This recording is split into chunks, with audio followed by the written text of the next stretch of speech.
તો સમાચારમાં આગળ વાત કરીએ તો મહેસાણાથી આ સમાચાર સામે આવી રહ્યા છે કે જ્યાં મહેસાણામાં હવે જીમમાં પણ આતંક જોવા મળી રહ્યો છે। મહેસાણાના હવે જીમમાં પણ માથા ભારે તત્વોનો આતંક જોવા મળી રહ્યો છે। કડી શહેરના ઓલવેઝ જીમની આ ચકચારી ઘટના સામે આવી છે। માથા ભારે ઇસમોએ જીમને સમારંગણ બનાવ્યું છે। હવે જીમમાં પણ આવા તત્વોનો આતંક દિન પ્રતિદિન વધતો હોય તેવા દ્રશ્યો જોવા મળી રહ્યા છે। ઈરાણા ગામના કમલેશ દેસાઈ પર खूनी हुमलो करवामां आवता चकचार मची हती। बे जूथ वच्चेनी आ जूनी अदावतमां हुमलो करवामां आव्यो हतो। आ खूनी हुमलो करवामां आवता अफरातफरीनो माहोल सर्जायो हतो। आ जीममां घुसीने तलवारो अने धोकाथी हुमलो कर्यो हतो। आ दृश्यो जोई शकाय छे के ज्यां 5 जेटला माथाभारे ईसमो द्वारा आ जीवलेण हुमलो करवामां आव्यो हतो। हुमलामां कमलेश देसाई के जे गंभीर रीते घायल थया छे। हवे जीममां पण ज्यां ईजाग्रस्तने अमदावादनी केडी होस्पिटल खाते तात्कालिकपणे होस्पिटल खसेडवामां आव्यो हतो। आ जीममां जे आवा तत्वोनो आतंक दिन प्रतिदिन वधी रह्यो छे। खूनी जे आ हत्या करवामां आवी ज्यां मेघरज विपुल नगीन श्रवण ने चेतननी सामे फरियाद पण नोंधवामां आवी छे।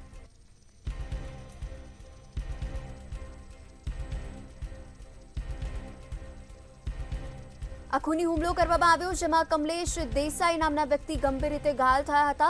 इजाग्रस्त व्यक्तिने अमदावादनी केडी होस्पिटल खाते तात्कालिकपणे खसेडवामां आव्यो हतो। आ जे समग्र मामलो छे आ समग्र मामले कड़ी पोलीस स्टेशनमां पण फरियाद नोंधाई छे। तो आ अंगे વધુ વિગત સાથે સંવાદદાતા અલ્પેશ પટેલ જોડાઈ ચૂક્યા છે। જે અલ્પેશ, હવે જે જીમમાં પણ માથાભારે જે તત્વો છે એમનો આતંક દિન પ્રતિદિન વધી રહ્યો છે અને આ ચકચારી ઘટના સામે આવી છે। હાલ શું છે, આમની સામે શું કાર્યવાહી હાથ ધરવામાં આવી રહી છે?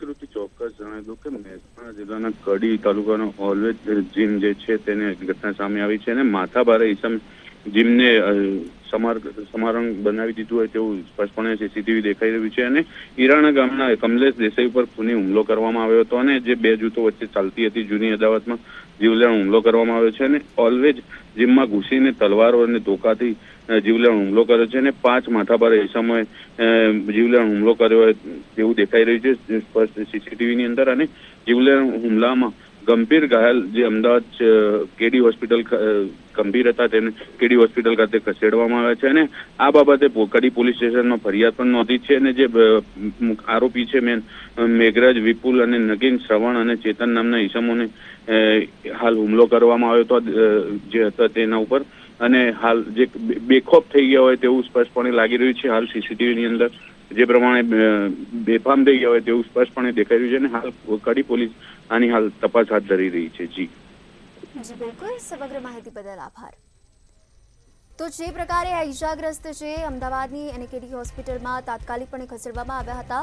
આ સીસીટીવી ફૂટેજ પણ સામે આવી રહ્યા છે। સીસીટીવી ફૂટેજમાં પણ જોઈ શકાય છે કે જેવી રીતના જે જીમમાં પણ માથાભારેનો આ આતંક દિન પ્રતિદિન વધી રહ્યો છે, જેને લઈને આ કડી શહેરના ઓલવેઝ જીમની આ ચકચારી ઘટના જ સામે આવતા અફરાતફરીનો પણ માહોલ સર્જાયો છે। હાલ તેમના વિરુદ્ધ જે કાર્યવાહી કરવામાં આવી રહી છે, ઈસમોએ જીમને જે સમરાંગણ બનાવ્યું છે, આ દિન પ્રતિદિન જે આ ઘટનાઓમાં વધારો નોંધાઈ રહ્યો છે।